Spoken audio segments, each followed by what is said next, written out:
أعوذ بالله من الشيطان الرجيم. بسم الله الرحمن الرحيم. الحمد لله الذي أنزل على عبده الكتاب ولم يجعل له عوجا قيما لينذر بأسا شديدا من لدنه ويبشر المؤمنين الذين يعملون الصالحات أن لهم أجرا حسنا ماكثين فيه أبدا وينذر الذين قالوا اتخذ الله ولدا ما لهم به من علم ولا لآبائهم كبرت كلمة تخرج من أفواههم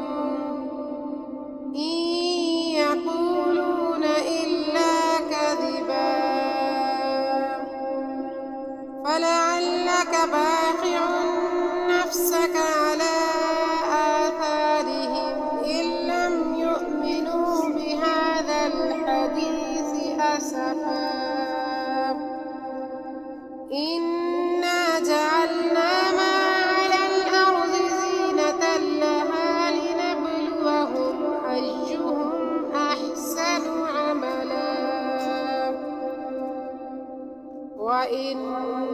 لجاعلون ما عليها صعيدا جرزا أم حسبت أن أصحاب الكهف والرقيم كانوا من آياتنا عجبا إذ أوى الفتية إلى الكهف فقالوا ربنا آتنا من لدنك رحمة وهيئ لنا من أمرنا رشدا فضربنا على آذانهم في الكهف سنين عددا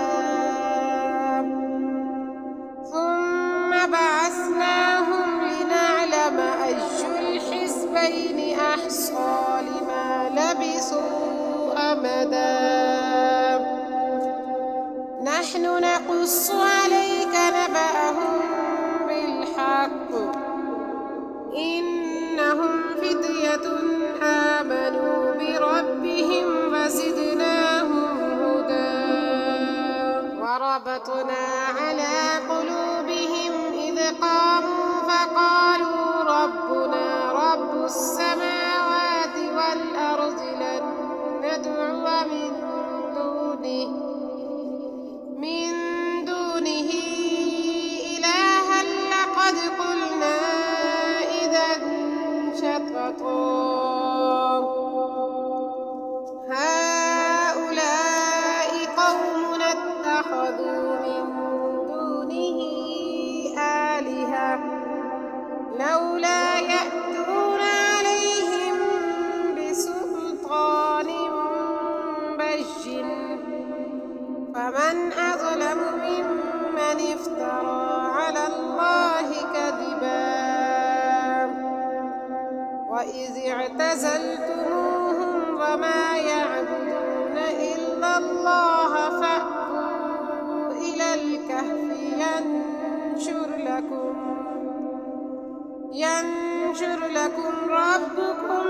من رحمته ويهيئ لكم من أمركم مرفقا وترى الشمس إذا طلعت تزاور عن كهفهم ذات اليمين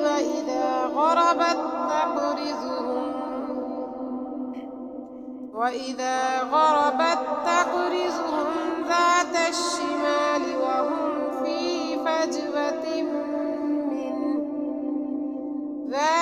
من آيات الله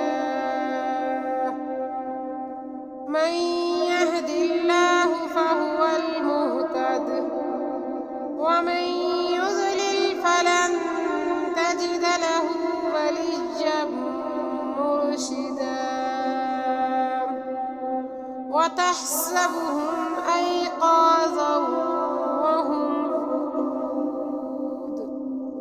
ونقلبهم ذات اليمين وذات الشمال وكلبهم باسط ذراعيه بالوصيد لو اطلعت عليهم لوليت منهم فرارا ولملئت منهم رعبا وكذلك بعثناهم ليتساءلوا بينهم قال قائل منهم كم لبثتم قالوا لبثنا يوما أو بعض يوم قالوا ربكم أعلم بما لبثتم فابعثوا أحدكم بورقكم هذه إلى المدينة فلينظر أيها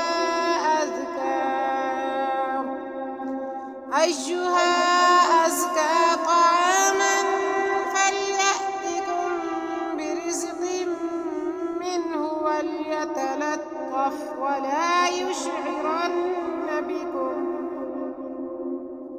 ولا يشعرن بكم أحدا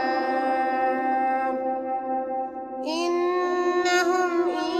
يظهروا عليكم يرجموكم أو يعيدوكم في ملتهم ولن تفلحوا إذا أبدا وكذلك أعثرنا عليهم ليعلموا أن وعد الله حق وأن الساعة لا ريب فيها إذ يتنازعون بينهم أمرهم فقالوا ابنوا عليهم بنيانا ربهم أعلم بهم قال الذين غلبوا على أمرهم لنتخذن عليهم مسجدا سيقولون ثلاثة رابعهم كلبهم ويقولون خمسة سادسهم كلبهم رجما بالغيب ويقولون سبعة وثامنهم كلبهم قل ربي أعلم بعدتهم ما يعلمهم إلا قليل فلا تمار فيهم إلا مراء ظاهرا ولا تستفت فيهم